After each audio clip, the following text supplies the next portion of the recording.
कर्म का लिखा होता सही, वो लिखने वाला झूठा नहीं। कर्म का लिखा होता सही, वो लिखने वाला झूठा नहीं। अरे वो लिखने वाला झूठा नहीं, वो लिखने वाला झूठा नहीं। वो लिखने वाला झूठा नहीं, वो लिखने वाला झूठा नहीं। ओ कर्म का लिखा होता सही, वो लिखने वाला झूठा नहीं। कर्म का लिखा होता सही, वो लिखने वाला झूठा नहीं। नमस्कार। जगत गुरु भगवान श्री कृष्ण जी के चरणों में कृतज्ञता पूर्वक वंदन करता हूँ।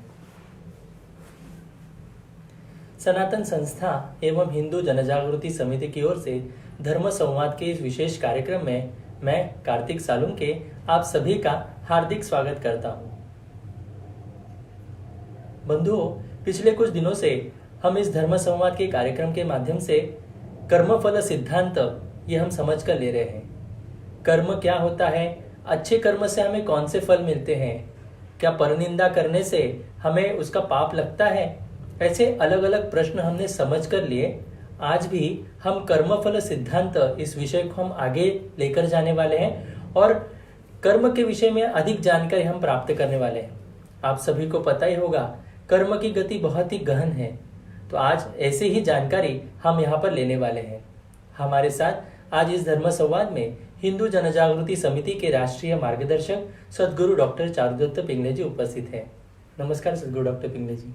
नमस्कार कार्तिक जी। तो आइए हम आज के संवाद को प्रारंभ करते हैं। मैं सर्वप्रथम पहला प्रश्न आपसे करना चाहूंगा कि कर्म बंधन से मुक्त होने में साधना किस प्रकार से लाभकारी होती है, इसके बारे में आप हमारे दर्शकों को बताएं। सर्वप्रथम प्रभु श्री रामचंद्र जी ने उनके समय में क्या कहा था, वहाँ से हम थोड़ी सी जानकारी लेंगे। वैसे तो पिता के आज्ञानुसार वनवास यानी वनगमन करने वाले हमारे प्रभु श्री राम जी जब वन में गए थे तो उनके जो छोटे भाई थे भरत, वो वन में आए थे और प्रभु श्री राम जी से प्रार्थना कर रहे थे कि आप अयोध्या वापस चलिए। तो उस समय एक बड़ा गहन उपदेश प्रभु जी ने भरत जी को बताया था। वे कहते हैं, भरत, मनुष्य का जीवन पराधीन है।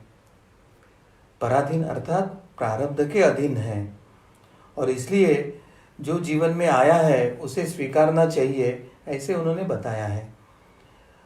अब क्रियामान कर्म से प्रारब्ध या संचित पर मात करने के हेतु ईश्वर ने एक मनुष्य को संधि दिया है, क्योंकि कर्म सिद्धांतों ने कर्म के मुख्य 3 प्रकार बताए हैं। एक है प्रारब्ध कर्म, एक है संचित कर्म और क्रियामाण कर्म। क्रियामाण कर्म का अर्थ होता है साधना या शास्त्र सम्मत कर्म करना या धर्म सम्मत कर्म करना, और क्रियामाण करने से ही मनुष्य अपने प्रारब्ध या संचित पर मात कर सकता है। कर्म सिद्धांत के अनुसार मनुष्य को अपने उचित या अनुचित दोनों कर्मों का फल एक तो सुख या दुख के रूप में प्राप्त होता है, परंतु वो एक तो इस जन्म में प्राप्त होता है या उसको अलग अगले अनेक जन्मों में भी वो भोगना पड़ सकता है। तो समझो किसी व्यक्ति को मनुष्य जन्म मिलता है और उसके पूर्व जन्म के अनेक जन्मों के कर्म फल भोगना शेष है, तो ऐसे पिछले अनेक जन्मों के जो कर्म जिसके फल भोगना शेष है, ऐसे एकत्रित सभी कर्म फलों को संचित कर्म कहा जाता है। परंतु मनुष्य इस जन्म में इतने सारे कर्मों के भोग तो भोग नहीं पाएगा, तो इतने सारे संचित कर्मों के ढेर से वो कुछ मात्रा में जो भोग इस जन्म में भोगता है उसे प्रारब्ध कर्म कहा जाता है। अब सबसे महत्व का एक जो सिद्धांत है उसमें कहा गया है कि बुद्धि कर्मानुसारिणी होती है, अर्थात मनुष्य की जो बुद्धि है वो उसके जो प्रारब्ध कर्म का फल है उसके अनुसार वो कर्म करने की प्रेरणा देती है। अब प्रश्न उठता है कि क्या अवतारों का भी कोई प्रारब्ध होता है, या प्रभु श्री राम जी का जीवन क्या प्रारब्ध भोग भोगने के लिए हुआ था? तो अर्थात यहाँ पर ध्यान देने योग्य यही एक महत्व की बात है कि चाहे प्रभु श्री रामचंद्र जी हो या श्री कृष्ण जी हो, ऐसे जो अवतार है उनका जो कार्य है वो प्रारब्ध अनुसार नहीं होता है, अपितु उनका जो कार्य है वो उनकी भक्ति करने वाले जीवों का उद्धार करना यही होता है, और उनके भक्तों को कष्ट देने वाले असुरों का निर्दालन करना। इसलिए अवतारों का जीवन ये प्रारब्धवश नहीं होता है, यह हमें समझने की आवश्यकता है। अब किसी के मन में प्रश्न आता है कि पांडवों ने भी वनवास वगैरह भोगा था, तो क्या पांडवों का भी कोई प्रारब्ध था? वैसे देखे तो युधिष्ठिर तो महान धर्मज्ञानी थे, तब भी जब वो द्यूत खेल रहे थे, यानी एक जुआ का प्रकार है वो खेल रहे थे, तो उन्होंने द्रौपदी को ही दांव पर लगा दिया था। परंतु पांडवों के या युधिष्ठिर के इस कर्मों का जो कारण था वो उनका प्रारब्ध था, ये हमें यहाँ पर समझ लेने की आवश्यकता है। कभी कभी समाज के मन में ऐसे भी प्रश्न आता है कि क्या संतों को भी प्रारब्ध भोगना पड़ता है? तो अवतार और एक संत में यह फर्क होता है कि अवतार यानी साक्षात ईश्वर, जिसके कोई कर्म शेष नहीं है, वो अवतरित यानी अवनीत यानी नीचे आकर, ईश्वरीय अवस्था से नीचे आकर वो अवतारी कार्य करता है, इसलिए उनके कोई प्रारब्ध नहीं होते हैं। परंतु संत एक सामान्य मनुष्य जीव होते हैं। मनुष्य जीव अनेक योनियों से वो अपना मार्गोत्क्रमण करते करते, साधना करते करते वे अभी ईश्वर प्राप्ति की तरफ उनका प्रवास होता है। तो ऐसे इसमें संतों को भी अपने पूर्व कर्मों के अगर कुछ पाप या पुण्य है तो वो प्रारब्ध करके भोगना पड़ता है। मगर कर्म फल न्याय का जो रहस्य है कि अगर कोई अपने प्रारब्ध को निरस्त करना चाहता है, अगर कोई अपने संचित कर्मों को निरस्त करना चाहता है, तो ईश्वर ने उनके हाथ में क्रियामाण कर्म करने का अधिकार दिया है। और हमने पहले ही देखा है कि क्रियामाण कर्म यानी साधना, शास्त्र सम्मत कर्म करना, धर्म सम्मत कर्म करना। अब क्रियामाण करने हेतु मनुष्य को सबसे ज्यादा सहायता कौन से होती है? तो उसके बुद्धि की। और एक तरह से आध्यात्मिक परिप्रेक्ष्य में जिसको हम कारण देह कहते हैं, वो कारण देह या बुद्धि की सहायता क्रियामाण करने हेतु होती है। अब उसके वैशिष्ट्य क्या है? तो बुद्धि जो है वो प्रारब्ध के अनुसार आचरण करेगी कि नहीं, यह उस व्यक्ति की बुद्धि की प्रगल्भता उस पर निर्भर होता है। और बुद्धि की प्रगल्भता किस बात पर निर्भर होती है? तो वो व्यक्ति का प्रकृति या वो जीव कितना सात्विक है, उसकी बुद्धि कितनी सात्विक है, इस पर बुद्धि की प्रगल्भता तय होती है। और फिर व्यक्ति की सात्विकता किस बात पर तय होती है, बुद्धि की सात्विकता किस बात पर तय होती है? तो व्यक्ति की साधना कितनी है, व्यक्ति पर गुरु कृपा कितनी है, इस पर व्यक्ति की बुद्धि सात्विक है कि नहीं, यह तय होता है। अब प्रारब्ध का भोग भोगते समय व्यक्ति को अपने जो पूर्व जन्म के संस्कार होते हैं, इस जन्म के नए निर्माण हुए जो संस्कार होते हैं, उसके कारण उसे सुख या दुख का अनुभव होता है। परंतु साधना करने के कारण यदि उसके संस्कार ही नष्ट हो जाए तो व्यक्ति को सुख और दुख के प्रसंग में तो है, मगर उसका अनुभव नहीं हो रहा है, या एक तरह से उस पर परिणाम नहीं हो रहा है। यानी अगर किसी के जीवन में अगर प्रारब्ध भोग है तो देह भोग, प्रारब्ध भोग उसे भोगना ही पड़ता है। परंतु साधना के कारण, संस्कार नष्ट होने के कारण उसे इस प्रारब्ध भोग के, चाहे सुख या दुख हो, उसका परिणाम ही नहीं हो रहा है, तो वो एक तरह से उन कर्मफलों से मुक्त ही हो जाता है। और साधना से यही साध्य होता है। साधना से संचित कर्म भी पूर्णतः नष्ट हो सकते हैं। और कर्म के अनुसार अगर हम देखते हैं तो चाहे प्रारब्ध हो या संचित हो, मनुष्य के लिए सबसे महत्व का कर्म कौन सा है? तो क्रियामाण कर्म योग्य करना, यही निस्संशय मनुष्य के जीवन का श्रेष्ठ कर्म होता है। और इसलिए मनुष्य को कर्म प्रधान यानी क्रियामाण कर्म प्रधान होना चाहिए, ऐसे धर्मशास्त्र कहता है। जी, सदगुरु डॉक्टर पिंगले जी, अभी आपने मार्गदर्शन में आपके बताया कि अवतारों को प्रारब्ध नहीं होता है। तो मैं प्रभु श्री रामचंद्र जी के बारे में प्रश्न सूचना आपके सामने रखना चाहूंगा। प्रभु श्री राम जी साक्षात अवतार थे, पर फिर भी उन्हें वनवास जाना पड़ा था। तो क्या अवतारों को भी कर्मफल न्याय या कर्मफल लागू होता है? इसके बारे में आप हमें बताएं। शास्त्रों ने ऐसा बताया है कि अवतारों का संचित कर्म होता है वो 0% होता है, और संचित ही नहीं तो प्रारब्ध होने की कोई संभावना नहीं होती है।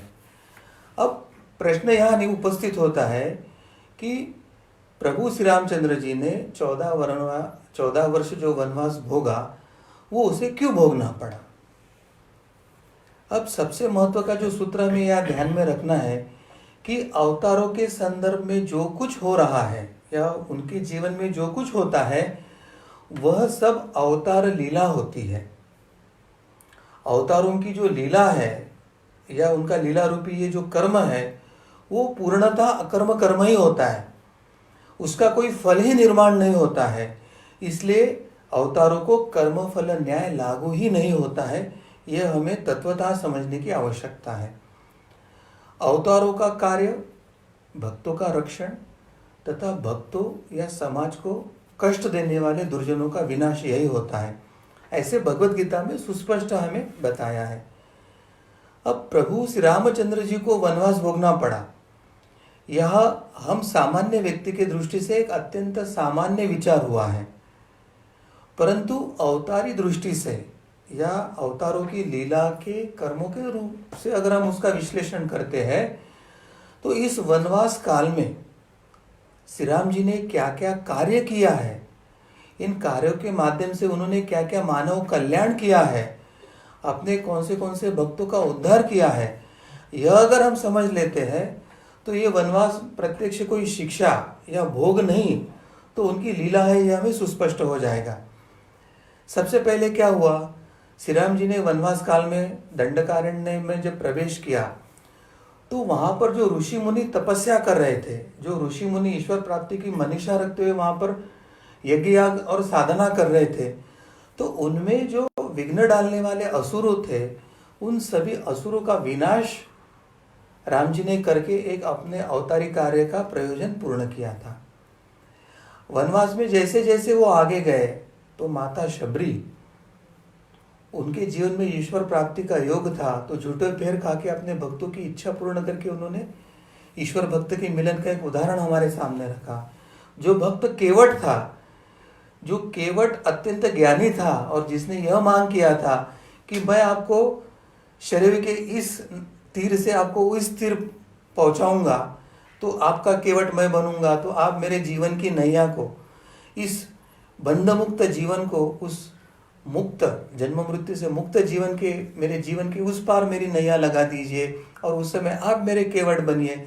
इतना बड़ा ज्ञान पूर्ण उन्होंने प्रार्थना किया था राम जी से, चाहे हनुमान जी हो, श्री गुरु जी हो, ऐसे अनेक भक्तों का उद्धार प्रभु श्री रामचंद्र जी ने इन वनवास काल में किया है। और अंततः वनवास काल का जो अंत था उस समय रावण से युद्ध करके इस पृथ्वी पर जो अत्याचारी राजा था, उसके अत्याचारी सेना थी, एक असुरी वृत्ति थी, उन सब का निर्दालन करके धर्म की पुनर्स्थापना का जो कार्य श्री राम जी ने किया है, और लंका के राज्य पर अपना अधिकार न जताते हुए अपने भक्त विभीषण को उस राज्य पर बिठाकर उन्होंने एक बड़े हृदय का एक आदर्श समाज के सामने जो रखा है, यह अवतारी लीला है उन्होंने उस वनवास काल में किया। यह सब लीला कार्य करते समय दूसरी तरफ अपने पिता ने जो वचन दिया था उस वचन की पूर्ति के लिए वनवास के भोग का पालन पुत्र ने करना चाहिए, ऐसे पुत्र के आदर्श पुत्र के एक आदर्श उन्होंने समाज के सामने रखा। और अवतारों ने यह जो सब लीला कर्म किया उसमें उन्होंने पिता के आज्ञा पालन करने वाला एक आदर्श पुत्र, ऐसा एक सामाजिक आदर्श भी समाज के सामने रखा है। और स्वयं राजा होते हुए भी, अवतार होते हुए भी प्रसंग आने पर सर्वसामान्य व्यक्ति जैसा जीवन जीना, अपने पत्नी के प्रति जो धर्म बताया है उस धर्म का पालन करना, या वनवास काल में उन्होंने अलग अलग राजाओं से जो मैत्री किया, उन्होंने अलग अलग राजाओं से अपने साम्राज्य को जोड़ा, अपने मित्र निर्माण किए, ये सब जो एक आदर्श राजा के गुण भी उन्होंने यहाँ पर स्थापित किए हैं, वो केवल व्यक्ति नहीं, तो व्यक्ति, प्रशासन, राजा, उन सबके लिए वो एक आदर्श बन के आया और इसीलिए उन्हें एक आदर्श राम राज्य की तरह या मर्यादा पुरुषोत्तम राजा की तरह उसको पूजन किया जाता है। और इसी कारण श्री राम जी का जो अवतारी जीवन है उसका और सर्वसामान्य व्यक्ति का जो कर्मफल या प्रारब्धवश जीवन है उनकी तुलना ही करना व्यर्थ है। वो एक अलग आयाम है और ये एक अलग आयाम है, उनकी तुलना बिल्कुल नहीं की जा सकती है। और यह समझने के लिए धर्मशास्त्र, धर्म की दृष्टि, शास्त्र की दृष्टि होना आवश्यक है। तो इस तरह से हम ये बात की तरफ देखना चाहिए।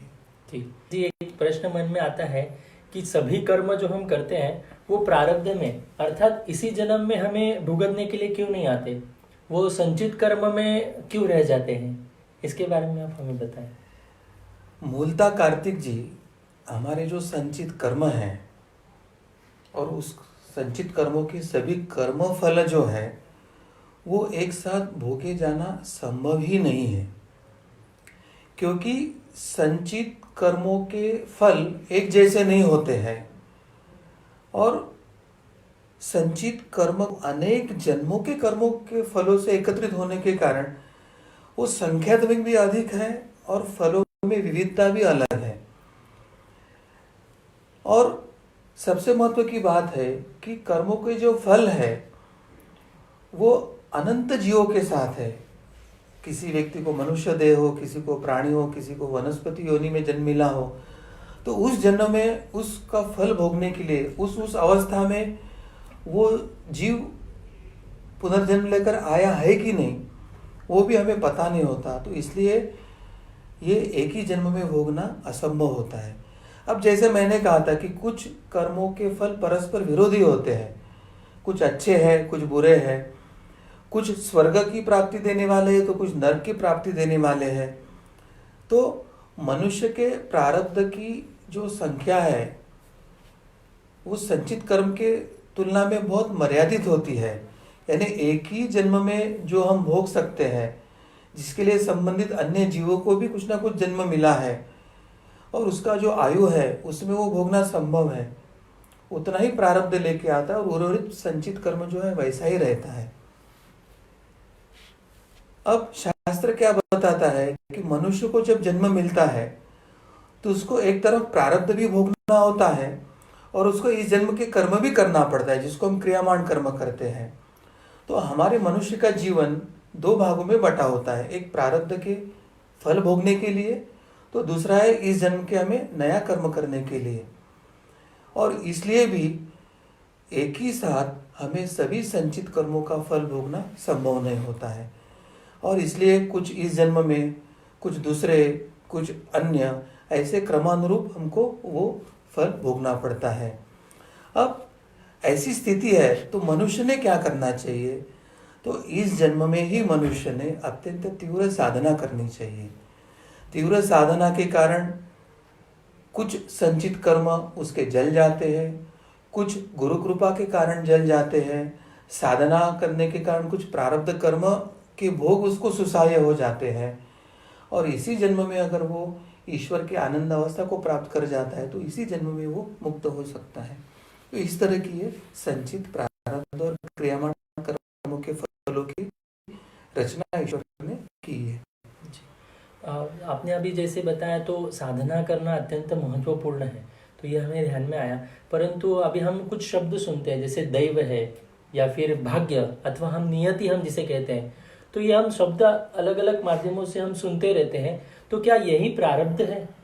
तो प्रारब्ध क्या है, किसे कहते हैं, इसके बारे में आप हमारे दर्शकों को बताएं। महर्षि वाल्मीकि उन्होंने अपने रामायण के अध्याय 22 में स्पष्टता से एक बात लिखी है, दुखे भय क्रोध लाभो भव यस्य किंचित तथा भूतम ननु दैवस्य कर्म तत्। महर्षि वाल्मीकि कहते हैं कि अर्थात चाहे सुख हो या दुख, भय हो या क्रोध, लाभ हो या हानि तथा इस प्रकार के अन्य कोई भी फल हो या अन्य कोई भी फलों के परिणाम या भोग हो, जिसे हम इस जीवन में अपने किसी तर्क के कसौटी पर हम उसका परीक्षण नहीं कर सकते हैं, तर्क के कसौटी पर किसी को कसा नहीं सकते हैं, ऐसे सभी कर्म निश्चित ही दैवकृत अथवा जिसे हम प्रारब्ध कहते हैं या भाग्य के कारण आए होते हैं, उन्हें भाग्य भी कह सकते हैं, प्रारब्ध भी कह सकते हैं या दैव भी कह सकते हैं। और जब और जहां जन्म लेने के कारण हमारा जो संचित कर्म है उसमें से अधिकांश जो कर्मांश है उसके भोग भोगना हमें संभव होता है, उस समय और वहां उस संचित में से हम जो कर्म लेकर लिंगदेह जन्म लेता है, उस कर्म के जो अंश है, उस कर्म की जो गठड़ी है, उसे प्रारब्ध कर्म कहा जाता है। संक्षेप में प्रारब्ध यानी क्या? तो किसी विशिष्ट जन्म में हम अपने संपूर्ण संचित कर्मों से जो फलद्रुप होने वाला जो कर्म है वह लेकर आते हैं और भोगते हैं, उसे हम प्रारब्ध कर्म कहते हैं। या अन्य शब्दों में संचित कर्मों में से जिन कर्मों के सुख दुख हमें इस जन्म में भोगना सुविधाजनक होता है या भोग कर उसे नष्ट करना सुविधाजनक होता है, उसे ही प्रारब्ध कर्म कहते हैं। अब इसके बारे में हितोपदेश क्या कहता है? अपने सुभाषित में कहता है, पूर्वजन्म कृतम कर्मम तदैव मितिम कथ्यते। ये सुभाषित हमें कहता है पूर्व जन्मों में किए कर्मों के फल हमें इस जन्मों में भोगना पड़ते हैं। अब प्रारब्ध को दैव, भाग्य इत्यादि भी क्यों कहा जाता है वह भी हम समझ लेंगे। जिन कर्मों का कार्य कारण भाव समझ में नहीं आता है उन्हें ही कभी हम दैव कहते हैं, कभी हम भाग्य कहते हैं, तो कर्मयोगी उसे प्रारब्ध कर्म कहते हैं। अब प्रारब्ध कर्म जब मनुष्य को अपने कर्मों का फल देने की स्थिति में आते हैं तो उस समय मनुष्य जन्म लेता है और वो प्रारब्ध भोग भोग कर जब पूर्ण होता है तो मनुष्य का मृत्यु होता है। यानी सारासार जीवन की व्याख्या क्या है? तो प्रारब्ध भोग भोगने की शुरुआत और प्रारब्ध भोग भोग कर जब उस जन्म के पूर्ण होते हैं तो शुरुआत यानी जन्म और अंत यानी मृत्यु, यही जन्म मृत्यु और जीवन की व्याख्या यहाँ तय होती है। और जन्म लेने वाले व्यक्ति का जो जन्मजात स्वभाव होता है या जन्मते उसको जो आयु तय होती है वह उस व्यक्ति के प्रारब्ध कर्मानुसार जन्मता ही ईश्वर निश्चित करके भेजता है। तो यह सब मनुष्य का जीवन है वो एक तरह से पूर्व निश्चित ही होता है। पूर्व निश्चित होने के कारण कोई उसको भाग्य कहता है, कोई उसको दैव कहता है, मगर साधारणतः हम जिसको प्रारब्ध कहते हैं कि पूर्व कर्मों का फल भोगना ही उसका अर्थ होने के कारण उसी को ही हमें जीवन कहना एक तरह से सार्थक लगता है। जी सदगुरु डॉक्टर पिंगले जी, प्रारब्ध पर जीवन से जुड़ी कौन सी बातें निर्भर करती है, तो इसके बारे में भी आप हमारे दर्शकों को बताएं। प्रारब्ध पर जीवन से कौन सी बातें जुड़ी होती है या निर्भर होती है वह निश्चित जानना हमें आवश्यक है, क्योंकि प्रारब्ध के यानी भाग्य के अधीन क्या क्या होता है वह हम जान लेंगे तो हमारे जीवन में आने वाले सुख या दुख के तरफ हमारे देखने की दृष्टि ही बदल जाएगी और हमें योग्य क्या क्रियामान कर्म करना है वह भी हमें समझ में आएगा। अब एक जो सुभाषित है वो हम समझ लेंगे, अन्नमर्थम विवाहश्च जननम मरणम तथा कंठे बद्धा दृढ़म सूत्रम यमस्तत्र ही नीयते। अब ये सुभाषित हमें क्या बता रहा है? उसका अर्थ यही है कि हमारे जीवन में अन्न, धन, विवाह, जन्म एवं मृत्यु, इन 5 विषयों के गले में रस्सी बांधकर यमदेवता उन्हें अपने इच्छित स्थान पर ले जाते हैं। यानी ये जो 5 घटनाएं हैं, अन्न, धन, विवाह, जन्म एवं मृत्यु, ये व्यक्ति के प्राक्तन में अर्थात प्रारब्ध में, अर्थात मनुष्य के पूर्वजन्म के कर्मों के ही अधीन होती है। अंततः बहुत से व्यक्ति को लगता है कि मैं इतना कमाता हूँ, मैंने इतना धन कमाया, मेरे इतने बच्चे हैं, या मैंने मैंने किया ये जो अहंकार है वो अत्यंत व्यर्थ है व्यक्ति का।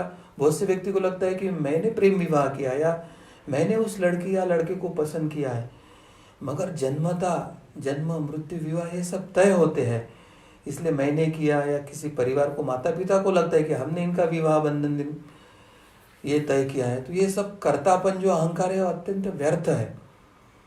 अब व्यक्ति के जन्म का समय, व्यक्ति के प्रवृत्ति के गुण हो या व्यक्ति के त्रिगुण हो, व्यक्ति के शरीर की रचना, उसमें कुछ व्यंग हो या व्याधियां हो, या उसके जीवन में आने वाला विविध सुख या दुख हो, या उसका निवास स्थान हो, चाहे देश हो, प्रांत हो, गांव हो या परिवार हो, इत्यादि सब आपके पूर्वजन्म के कर्म यानी आपका प्रारब्ध ही निश्चित करता है, और वो जन्म के पहले ही तय हो जाता है। चाहे परीक्षा में सफलता है या विफलता है, चाहे व्यक्ति का जन्म हो या मृत्यु हो, ये सभी व्यक्ति के प्रारब्ध पर कैसे निर्भर होते हैं उसके कुछ उदाहरण हम यहाँ देखेंगे। अभी पहले उदाहरण से हम ये सीखने का प्रयास करेंगे कि व्यक्ति के पूर्वजन्म का जो पाप या पुण्य होता है, वो जिसे हम भाग्य कहते हैं या प्रारब्ध कहते हैं, वह किसी व्यक्ति के जीवन में कैसे खेल खेलता है, कैसी लीला रचता है, वो भी हम समझ लेंगे। अब दो समान रूप से बुद्धिमान जीव थे, वो समान स्तर की ही पढ़ाई करने वाले थे, और उनके परीक्षा का फल घोषित होता है। उसमें का जो एक विद्यार्थी था वो प्रथम श्रेणी में उत्तीर्ण होता है, और दूसरा जो है वो केवल उत्तीर्ण होता है। अब जो प्रथम श्रेणी में उत्तीर्ण हुआ उसका प्रारब्ध का जो पुण्य था, पुण्य फल था, वो उस समय परिपक्व हो गया था। उसके परिणाम स्वरूप क्या हुआ कि उसकी जो उत्तर पुस्तिका थी वो अच्छी तरह से जांचने वाले और पर्याप्त अंक देने वाले परीक्षक के पास जाती है, और ये परीक्षा के समय उसका स्वास्थ्य भी ठीक था और वो अच्छे उत्साह से उसने परीक्षा देने के लिए स्थिति थी, ऐसी उसकी व्यक्तिगत स्थिति थी। अब जो दूसरा विद्यार्थी था उसका जो साधारण उत्तीर्ण हुआ, उसका एन परीक्षा के समय ही उसको तीव्र शिरोवेदना का कष्ट निर्माण हुआ, यानी उसका सिर दर्द शुरू हो गया। इसलिए परीक्षा में वो एन के न प्रकारेण प्रयत्न पूर्वक ही वो कुछ उत्तर लिख पाया। अब उसकी जो उत्तर पुस्तिका थी वो ऐसे व्यक्ति के पास गया जो अत्यंत कड़ाई से जांचता था और अल्प यानी न्यूनतम ही गुण देता था। अब इस घड़ी में उस विद्यार्थी के प्रारब्ध के पापों के फल परिपक्व होते दिखाई दे रहे हैं। तो अभी हमने जो ये दो विद्यार्थियों का उदाहरण देखा, तो दोनों की बौद्धिक क्षमता एक थी, अध्ययन करने की भी क्षमता एक थी और समान अध्ययन भी किया था, परंतु परीक्षा देते समय एक व्यक्ति का पाप फल का उदय हुआ, एक व्यक्ति के पुण्य फल का उदय हुआ, और इसलिए एक व्यक्ति का जो परीक्षा का जो फल आया वो अलग था और दूसरे विद्यार्थी का जो है वो फल अलग आया। इस तरह से प्रारब्ध विद्यार्थियों के जीवन में खेल खेलता है। अब हम दूसरा उदाहरण देखेंगे।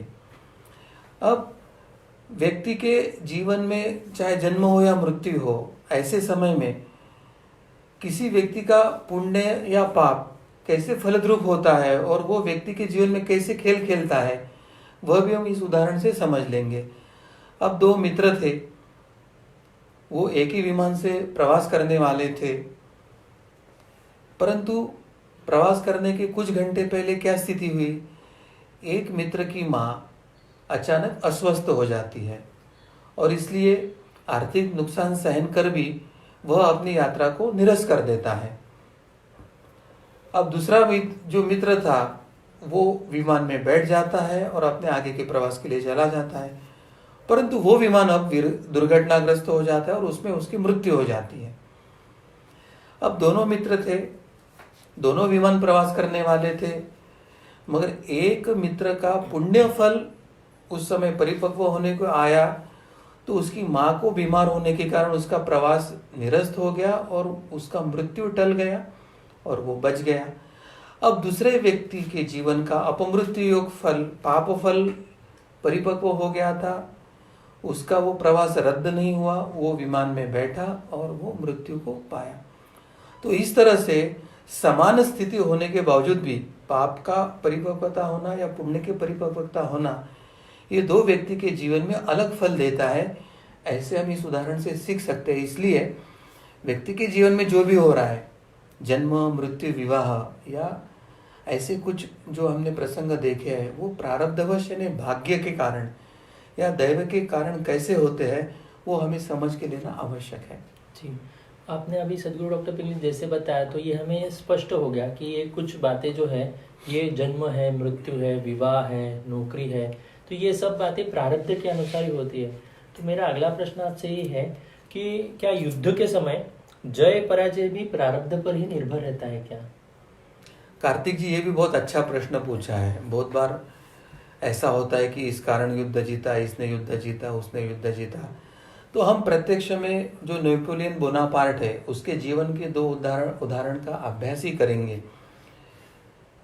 और फिर एक ही व्यक्ति है, समान क्षमता है, परंतु एक प्रसंग में प्रारब्ध अनुकूल हुआ तो उसको यश कैसे देता है और दूसरे प्रसंग में प्रारब्ध जब प्रतिकूल होता है तो वही व्यक्ति अपयश कैसे पाता है, यह हम भाग्य की लीला समझ लेंगे। नेपोलियन एक बार एक युद्ध में जा रहा था और युद्ध में चारों ओर से गोलीबारी हो रही थी।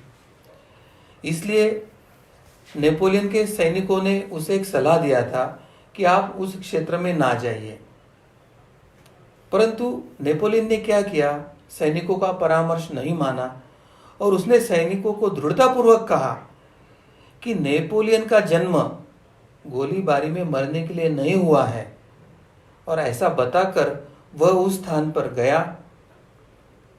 भाग्य अनुकूल था, पुण्य अनुकूल था, उसे कुछ नहीं हुआ, वो सकुशल लौटा और युद्ध में विजय भी हुआ था। अब इस विजय का मुख्य कारण क्या था, तो उसका प्रारब्ध, उसका पुण्य कर्म जो उस समय फलित होने वाला था, उसके कारण उसे उस समय यश मिला था। अब उसके जीवन में एक दूसरा ऐसा प्रसंग आया, नेपोलियन को रशिया पे यानी मॉस्को पर आक्रमण करना था। अब एक राजा होने के कारण, युद्ध की पूर्व स्थिति का अध्ययन करने के कारण, मॉस्को में हिमपात कब होता है, कब नहीं होता है, इस संबंध की विगत अनेक वर्षों की घटनाओं का, तथ्यों का उसने गहराई से अध्ययन किया और उसने ऐसा एक काल निश्चित किया जिस काल में हिमपात होता नहीं या होने की संभावना नहीं होती है, और उस समय उसने आक्रमण करने का निश्चय किया और प्रत्यक्ष में उस काल में उसने आक्रमण भी किया।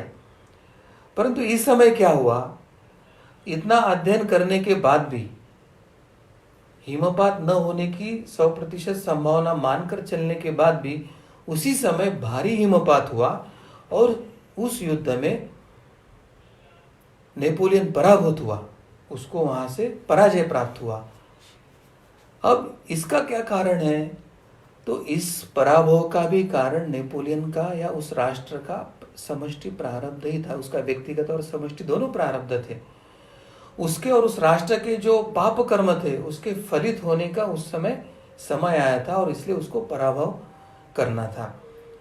अगर यश या अपयश यह व्यक्ति की क्षमता, कौशल्य या उसकी साधन सुविधा के अनुकूल है या व्यक्तिनिष्ठ या प्रकृतिनिष्ठ है, तो दोनों समय नेपोलियन ही था, उसका ही सैन्य था, उसकी साधन सामग्री थी, एक तो दोनों समय उसको यश मिलना चाहिए था या दोनों समय उसको अपयश मिलना था, परंतु ये व्यक्तिनिष्ठ, उसकी क्षमता निष्ठ या साधन सामग्री निष्ठ नहीं होता है, तो वो व्यक्ति के या राष्ट्र के प्रारब्धवश होता है। और इसलिए जब अनुकूल था तो उसका विजय हुआ और जब प्रतिकूल हुआ तो वो परास्त हुआ। तो हमें ये जानने की आवश्यकता है, चाहे व्यक्ति हो, चाहे सामान्य हो, राजा हो, वो कठपुतली के जैसे अपने प्रारब्ध के भोगों को भोगता है। और इसलिए मनुष्य को बहुत अहंकारी नहीं होना चाहिए। उसने अपने जीवन में साधना करनी चाहिए, गुरु कृपा प्राप्त करनी चाहिए और इस कठिन समय पर मात करने का प्रयास करना चाहिए। संक्षेप में तो प्रत्येक की प्रकृति उसके प्रारब्ध के अनुसार निर्धारित होना यह स्वाभाविक है, यही दैव है, यही भाग्य है। यहाँ ऐसे क्यों हुआ, वहां वैसे क्यों नहीं हुआ, ऐसे प्रश्न उपस्थित करना या ऐसे प्रश्नों के बुद्धि के स्तर पर उत्तर हम अपेक्षित करते हैं, तो इन सब प्रश्नों के उत्तर बुद्धि के परे होते हैं, आध्यात्मिक परिप्रेक्ष्य में होते हैं। यह जानकर हमें गुरु के, धर्म के, शास्त्रों के शरण में जाना चाहिए। यही सीख हमको इस उदाहरणों से लेनी चाहिए। जी, मेरा अगला प्रश्न आपसे यही था कि हमसे इच्छा ना होती हुए भी कुछ गलत कर्म होते हैं, कुछ पाप कर्म होते हैं, तो क्या ये प्रारब्ध के कारण ही होता है? तो इसके बारे में भी आप थोड़ा हमें मार्गदर्शन करें। सबसे पहले तो मैं ये बताना चाहूँ कि चाहे अच्छे हो या बुरे हो, कर्म व्यक्ति के प्रारब्ध के ही कारण होते हैं। परंतु यहाँ एक रहस्य हमें ध्यान में रखना है कि जो व्यक्ति साधना करता है, गुरु आज्ञा पालन करता है, धर्म या शास्त्र का महत्व जानकर धर्म या शास्त्र के मार्ग पर चलने का प्रयास करता है, तो कहने का मतलब जो क्रियामान कर्म योग्य उचित दिशा में करने का प्रयास करता है, तो उसके जीवन में यह घटना थोड़ा सा असंभव होता है। परंतु सामान्यतः जब प्रारब्ध कर्म फल देने की स्थिति में आते हैं या फलीभूत होने के समय में आते हैं, उस समय हमारी जो वासनाएं होती है, हमारे विचार या भावना या हमारे आचार यानी प्रत्यक्ष हमारी कृति हमें प्रारब्ध के कर्मों की दिशा में ही लेके जाते हैं, यह सत्य है। जैसे एक उदाहरण के तौर पर हम देखेंगे कि किसी व्यक्ति के भाग्यवश या प्रारब्ध में चोर रूप में उसे संबोधित करना या चोर रूप में उसकी समाज में बदनामी होना अगर नियति तय करती है, तो वह व्यक्ति सामान्यतः चोरी करना नहीं चाहिए, यह उसको पता रहता है और चोरी नहीं करने इस निर्णय पर वो प्रयास करता है, मगर वो दृढ़ नहीं रह पाता है और कुबुद्धि होने के कारण वह चोरी करता है और जब पकड़ा जाता है तो समाज में वो चोर करके बदनाम होता है, चोर करके उसे मान्यता मिलती है। तो इस तरह से प्रारब्धवश उसकी बुद्धि उसको वही कर्म करवाती है। अगर वर्तमान स्थिति में सिगरेट पीने की लत हो या शराब पीने की लत हो या व्यसन के संदर्भ में अगर हम देखते हैं, तो घर में हमारे माता पिता संस्कार देते हैं कि सिगरेट दारू पीना बुरी है। हमें टीवी पर ऐड आती है, उसमें ये सिखाया जाता है, स्कूल में सिखाया जाता है कि व्यसन या नशा करना बुरी बात है। फिर भी जब हम मित्रों के साथ जाते हैं और मित्रों को पीते हुए देखते हैं और कोई मित्र हमें आग्रह करता है, तो उस समय हमारी बुद्धि हमें दगा दे देती है और बुद्धि क्या करती है, एक बार सिगरेट पीकर ही देखो ऐसे मन में विचार लाती है, एक बार शराब पी के देखो, और वो उस लत में चले जाती है। तो इस तरह से वासनाओं में बुद्धि हमारी प्रारब्धवश बदल जाती है और हमें इस तरह के व्यसन लगते हैं। तो यह भी प्रारब्धवश या आध्यात्मिक कारणों से ही होता है। परंतु किसी के मन में यह प्रश्न आ सकता है कि क्या साधना प्रारब्धवश हो सकती है? क्या समाधि अवस्था की प्राप्ति जो है या वो अनुभूति है वो प्रारब्धवश हो सकती है? तो एक थोर संत जो है गुरुदेव डॉक्टर काटे स्वामी जी, वे बताते हैं, चाहे समाधि की अनुभूति हो या पर ब्रह्म का साक्षात्कार हुआ हो, उसके लिए निमित्त उस व्यक्ति के पूर्वजन्म का कर्म यानी प्रारब्ध ही होता है और वह प्रारब्ध ही उसे विकारों की तुलना में उसे साधना या इस समाधि मार्ग पर आकृष्ट करता है। तो हमारे जीवन की साधना पथ पर आना, समाधि अवस्था प्राप्त करना, ये भी हमारे पूर्व कर्मों का ही फल है, ये हमें समझने की आवश्यकता है। परंतु बहुत से लोगों को लगता है कि क्या व्यक्ति का भाग्य या प्रारब्ध किसी व्यक्ति के इच्छा के विरुद्ध बलपूर्वक उससे विपरीत कर्म करवा सकता है? यानी दूसरे अर्थ में, क्या व्यक्ति अपने भाग्य का गुलाम होता है? तो अर्जुन ने ऐसे ही प्रश्न भगवान श्री कृष्ण से किया था और वो पूछता है, हे श्री कृष्ण, अपनी इच्छा न होते हुए भी पुरुष बलपूर्वक नियोजित किए गए समान किसी की प्रेरणा से क्या पापाचरण करता है? और उसके उत्तर देने में भगवान श्री कृष्ण यही कहते हैं कि प्रारब्ध के कारण ही मनुष्य को इस जन्म की वासनाएं प्राप्त होती है और उन वासनाओं की अनुसार ही उसकी क्रिया यानी कर्म होते हैं। और इसलिए इस जन्म के संस्कार थोड़े अलग क्यों न हो, प्रारब्ध के कारण ही व्यक्ति अपने स्वेच्छा के विरुद्ध भी जाकर पापाचरण के कृत्य कर सकता है। यह शास्त्र प्रत्यक्ष भगवान हमें बताते हैं। तो सारांश इसमें से हमें बोध क्या लेना है, इसमें हमें सीख क्या लेना है, वह समझ लेंगे। हमें यही सीखना है कि हमारे जन्मों की अनेक बातें हैं वो पूर्व निर्धारित होती है। नियति ही प्रत्यक्ष में हमारे कर्मों की कर्ता या कर्वनहार होती है।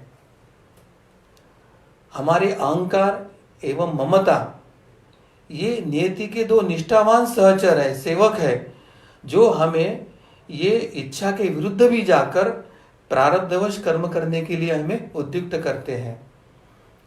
उससे नियति अहंकार एवं ममता के माध्यम से नियति जो चाहे सो हमसे करवा लेती है। हमारे कर्मों के डोर वो इन्हीं दो माध्यमों से अपने हाथों में रखती है। जैसे वह नचाता है मनुष्य वैसे नाचता है। मनुष्य स्वयं को नियति के सूत्र मानना अस्वीकार तो करता है और अहंकारवश मैं कुछ करूंगा, मैं कुछ कर सकता हूं, यह विचार को लेकर वो प्रयास करते रहता है। और मनुष्य सब कुछ अपने ही मन से प्रयास करना भी चाहता है। एक तरह से वह नियति को ललकारने का प्रयास करता है, क्योंकि उसका अहम यह उसके प्रतिष्ठा का प्रश्न बन जाता है। जीवन के प्रत्येक मोड़ पर नियति जो है मनुष्य को अपनी शक्ति का, अपने अस्तित्व का भान करा देती है और मनुष्य पर नियंत्रण करके उसको जीत लेती है और बार बार बताती है कि तू मेरे हाथों कठपुतली है, तू मेरे बंधनों में बंधा हुआ है, मैं जैसे नचाऊंगी वैसे तुझे नाचना है। ये नियति बार बार व्यक्ति को अनुभव कराते रहती है। तो इतना बड़ी सीख हमें इससे लेकर शरण जाकर साधना के मार्ग पर चलना ही उत्तम उपाय है, यह हमें जान लेना चाहिए। जी, सदगुरु डॉक्टर पिंगले जी, आपके मार्गदर्शन से हमें यही ध्यान में आ रहा है कि मनुष्य के जन्म में जो कुछ हो रहा है वो उसके नियति के कारण ही हो रहा है और वैसे ही कर्म मनुष्य भी करता है। मेरा अगला प्रश्न यही है, क्या व्यक्ति की प्रकृति भी प्रारब्ध के अधीन ही होती है? मूलतः पूर्व संस्कारों के संस्कारानुरूप ही मनुष्य की वृत्ति निर्माण होती है। पूर्व कर्म अगर सात्विक हो तो मनुष्य की वृत्ति सात्विक होती है, या वृत्ति तमोगुणी हो तो इस जन्म में वो मनुष्य तमस प्रधान प्रकृति से निर्माण होता है। अब जन्म लेने वाले व्यक्ति की जो मनोवृत्ति है उसमें जो सत्व रज तम आदि त्रिगुणों के जो अनुपात है वो जन्मतः ही निश्चित हो जाते हैं। जैसे पूर्व जन्म में जिसने अधिक तमोगुणी कर्म किए हैं उस व्यक्ति में तमोगुणी मात्रा अगर अधिक हो तो इस जन्म में उसकी मनोवृत्ति भी तमोगुणी होती है। तमोगुणी व्यक्ति मूलतः अहंकारी भी होता है और व्यक्ति कैसे भी हो ईश्वर ने उसे इस जन्म में प्रेम भक्ति जागने के लिए सदैव अनेक प्रसंग उसके जीवन में वो निर्माण करने का प्रयास करता है। परंतु तामसिक व्यक्ति अपने अहंकार के कारण ईश्वर उसे जो बार बार संधि दे रहा है प्रेम दया भक्ति निर्माण करने के लिए, उसके तरफ वो अनदेखा करता है। उसे इस बात का ही विस्मरण हो जाता है कि उसके जीवन में घड़ने वाले जो हर प्रसंग है उसमें से ईश्वर उसे सिखाना चाहता है और उसे उसका मार्ग मोड़ना चाहता है, तमोगुण से उसको सत्वगुण की तरफ मोड़ना चाहता है, वही वो भूल जाता है। और अहंकार निर्मित उसकी ये जो बहिर्मुखता है, बहिर्मुखता यानी माया के प्रति उसकी जो आसक्ता है या ईश्वर से विरोधी जो विषय है उसके तरफ जो उसकी आसक्ति है, इसके कारण वो अन्यों के कुछ हितों का तनिक भी विचार भी नहीं कर पाता है।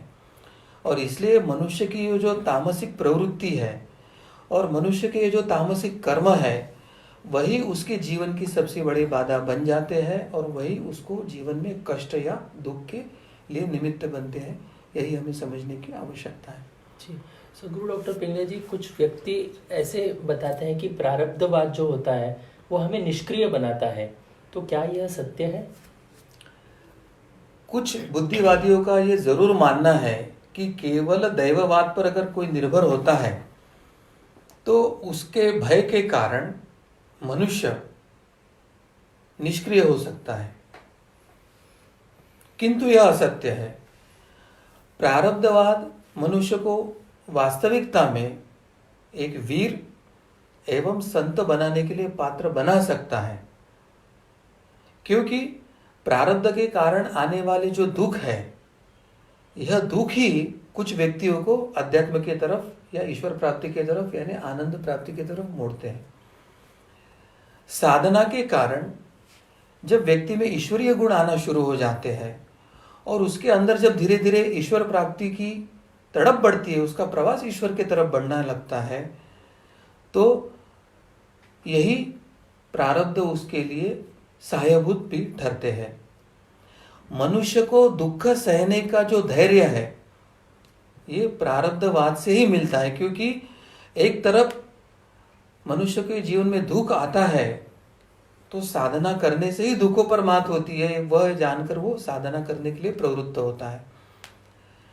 पुनर्जन्म तथा कर्मफल के सिद्धांत के कारण हिंदू धर्म को भाग्यवादियों का धर्म मान लिया गया है और इस धारणा के चलते यह भी मान लिया है कि अगर सब कुछ अगर पूर्व जन्म से ही तय है तो फिर इस जन्म में हमें कर्म ही नहीं करना चाहिए। ऐसी एक अयोग्य धारणा, एक गलत प्रचलन समाज में चल रहा है, क्योंकि अधिकांश लोगों को कर्म के सिद्धांत ही पूर्णतः समझ में नहीं आए। अभी तो मैं ऐसे कहना चाहूंगा कि धर्म का ज्ञान नहीं, धर्म शिक्षा नहीं है, उसके कारण यह एक अपसमझ समाज में प्रचलित हुआ है। परंतु सनातन धर्म के धर्मशास्त्र और नीति शास्त्र ने यह जो वास्तविकता हमें बताई है कि कर्म के बिना मनुष्य रह ही नहीं सकता है और कर्म के बिना मनुष्य को गति ही नहीं है, यह अगर समझ में आया तो मनुष्य निष्क्रिय होने की संभावना ही नहीं है। और कर्म से ही भाग्य का जन्म होता है और कर्म से ही भाग्य पर मात होती है, यह भी हमें चाहे वेद हो, उपनिषद हो या गीता हो, ये तीनों ने कर्म को ही कर्तव्य मानते हुए हमें यह महत्व बार बार बताया है। और यह इस जीवन में कर्म करना ही हमारा पुरुषार्थ है। हमारे जो प्रारब्ध की भोग है, भोगों पर मात करने के लिए जो हम कर्म करते हैं उसे ही पुरुषार्थ कहते हैं और पुरुषार्थ के बिना जीवन ही नहीं होता है। श्रेष्ठ तथा निरंतर कर्म करने से यानी धर्म और शास्त्र को सम्मत कर्म करने से ही मनुष्य के जीवन की सही दिशा में उसकी सक्रियता रहती है और उसे ही पुरुषार्थ प्राप्त होता है। वेदों में कहा गया है कि समय तुमको बदलने इससे पूर्व एक तो तुम स्वयं को बदलो अथवा समय को बदलो,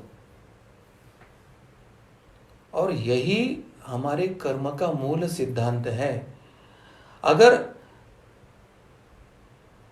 प्रारब्ध अगर हमें समय अगर हमें बदलना चाहता है, उसके पहले अगर हम नहीं बदले या समय को नहीं बदला तो हमें दूसरे के प्रकृति के अनुसार ही जीवन जीना पड़ेगा, हमें प्रारब्ध या नियति के अनुसार ही जीवन जीना पड़ेगा। और इसलिए हम भाग्य और पुरुषार्थ परस्पर कैसे सहायक होते हैं, इसके संदर्भ में हम एक कथा के माध्यम से जान लेंगे। अगर भाग्य अनुकूल हो तो भी पुरुषार्थ करना कितना आवश्यक है, यह भी हम इस उदाहरण से जान लेंगे। एक बार दो राज्यों के बीच में युद्ध की तैयारियां चल रही थी और वो दोनों शासक थे, वो एक ही प्रसिद्ध संत के दोनों भक्त थे और वो आमने सामने लड़ने वाले थे और वो दोनों अपने अपने विजय हेतु एक ही संत के पास अलग अलग समय पर आशीर्वाद लेने पहुंच गए। पहले शासक को आशीर्वाद देते हुए संत ने बोला कि आपका विजय तो निश्चित है और उन्होंने आशीर्वाद भी दिया। जब दूसरे शासक उस संत के पास आशीर्वाद मांगने गए तो संतों ने उनको संकेत करके बताया कि मुझे तो आपका विजय संदिग्ध लगता है। अब जब दूसरे शासक ने संत की यह बात सुनी तो उनको नमस्कार करके वो वहां से गया, परंतु उसने अपनी हार नहीं मानी। उसने अपने सेनापति को बुलाया और उसे कहा कि हमें बहुत मेहनत करनी होगी, हमें पुरुषार्थ पर विश्वास करना होगा और प्रयास बढ़ाने होंगे और इसलिए हमें जोर शोर से युद्ध की तैयारी करनी होगी। दिन रात एक करके हमें युद्ध की कुछ बारीकियां नीतियां को सीखना होगा और अपनी जान तक झोंक कर इस युद्ध में हमें जीतने के लिए, प्राणार्पण करने के लिए हमें तैयार रहना होगा।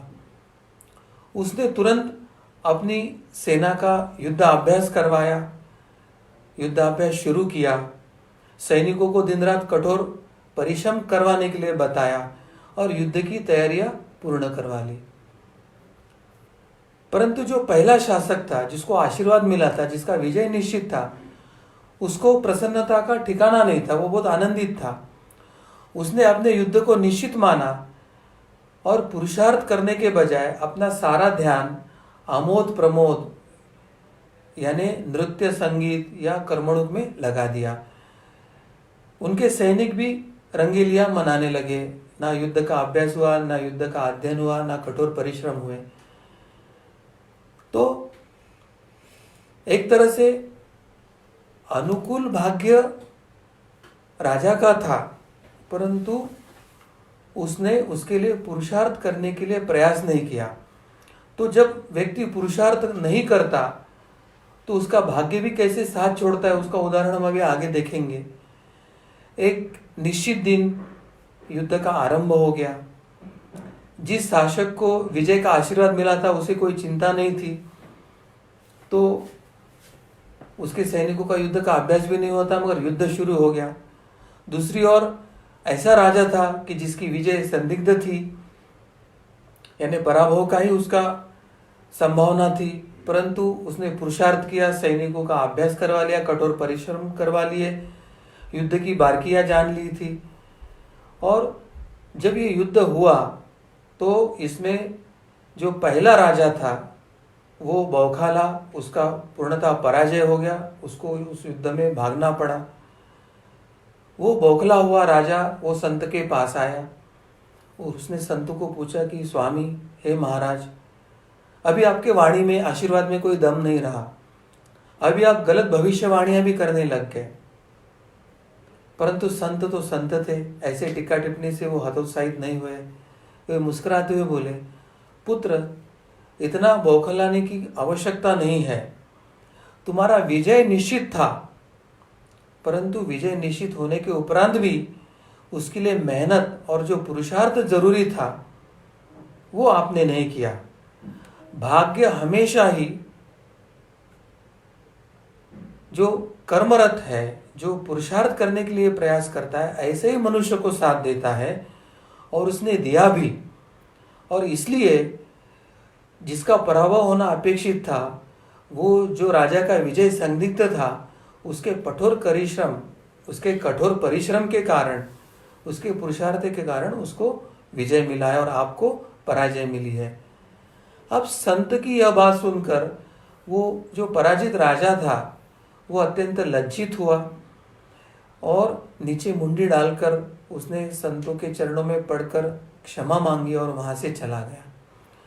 तो ये कहानी बताने का निमित्त इतना ही है कि भाग्य अगर अनुकूल है, ऐसे हमको किसी माध्यम से पता भी चलता है, तो भी अनुकूल भाग्य को फलीभूत रखने हेतु हमें जो योग्य कर्म करना है, योग्य कठोर परिश्रम करना है, हमें जो पुरुषार्थ करना है वो करते रहना आवश्यक है। यही संदेश कर्मफल न्याय या कर्मफल सिद्धांत हमें देता है। प्रारब्धवश रहने से, प्रारब्धवादी बनने से, कर्म से निवृत्त होना या निष्क्रिय होना ऐसे बिल्कुल संभावना नहीं, क्योंकि धर्म ने यह स्पष्ट किया है कि प्रारब्ध को भी फलीभूत होने के लिए कठोर परिश्रम तथा पुरुषार्थ की आवश्यकता होती है।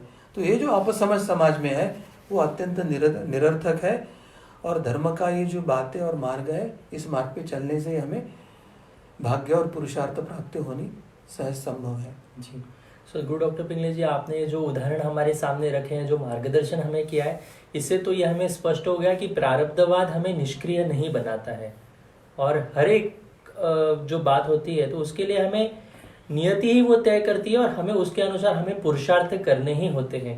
तो यही इसका आज के इस धर्म संवाद का सार था। मैं सदगुरु डॉक्टर पिंगले जी का बहुत बहुत धन्यवाद व्यक्त करता हूँ। आज आप ही के कारण हमें अनेक प्रश्नों के उत्तर हमें आज यहाँ पर मिले हैं, इसलिए हम सभी आपके प्रति बहुत बहुत कृतज्ञ हैं। इसी के साथ आज का इस धर्म संवाद को हम यहीं पर रोकते हैं, समाप्त करते हैं। मैं सभी से निवेदन करना चाहूँगा, यह सुनते समय आपके मन में यदि कोई प्रश्न हो या शंका हो तो आप अवश्य इसे उपस्थित कर सकते हैं। अपने चैट बॉक्स पर अपने प्रश्न आप अवश्य डालें, हम आपके प्रश्नों का उत्तर देने का अवश्य पूर्ण रूप से प्रयास करेंगे। यदि आपके कोई सुझाव हो तो आप सुझाव भी अपने कमेंट बॉक्स में दे सकते हैं। इसी के साथ आज के धर्म संवाद के इस कार्यक्रम को हम यहीं पर विराम देते हैं। भगवान श्री कृष्ण जी की कृपा से आज का यह धर्म संवाद यहीं पर संपन्न हुआ, ऐसे मैं घोषित करता हूँ। नमस्कार।